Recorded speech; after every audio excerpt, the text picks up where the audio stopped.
Habari za wakati huu mtazamaji, mimi ni Benjamin Misanga na huu ni mwendelezo wa matangazo yetu. Ubalozi wa Marekani nchini Lebanoni umetoa wito mzito kwa serikali na wananchi wa nchi hiyo, ukisema kuwa makubaliano ya sasa ya kusitisha mapigano na Israeli yametoa nafasi ya kipekee kwa Lebanoni kuwasilisha madai yake yote ya msingi, huku ukipata ushirikiano wa kikamilifu kutoka kwa serikali ya Marekani. Katika mfululizo wa jumbe zilizochapishwa kwenye mtandao wa X siku ya Alhamisi, ubalozi huo umebainisha kuwa Lebanoni hivi sasa ipo katika njia panda. Taarifa hiyo imesisitiza kuwa huu ni wakati wa kihistoria kwa watu wa Lebanoni kurejesha nchi yao na kuamua mstakabali wao kama taifa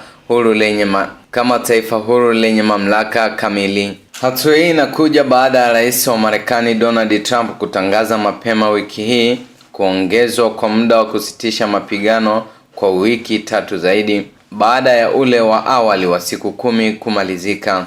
Rais Trump pia ameweka wazi mpango wa kuwakutanisha Rais wa Lebanoni Joseph Aoun na Waziri Mkuu wa Israel Benjamin Netanyahu katika ikulu ya White House nchini Marekani. Ubalozi wa Marekani umeeleza kuwa mazungumzo ya ana kwa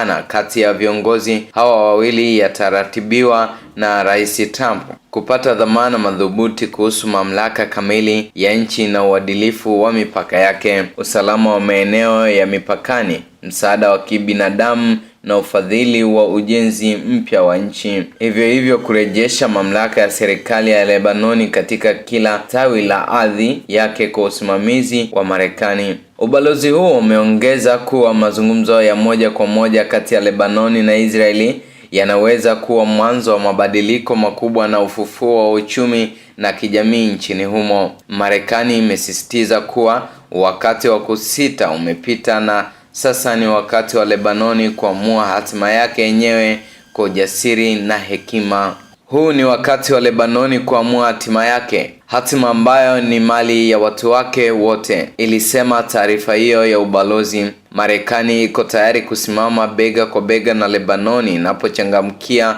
fursa hii. Muda wa kusita umekwisha. Ujumbe huu wa Marekani unalenga kuimarisha imani ya viongozi wa Lebanoni kuwa ushirikiano huu utasaidia kumaliza miongo kadhaa ya migogoro na kuanza ukurasa mpya wa amani na maendeleo chini ya udhamini wa kimataifa.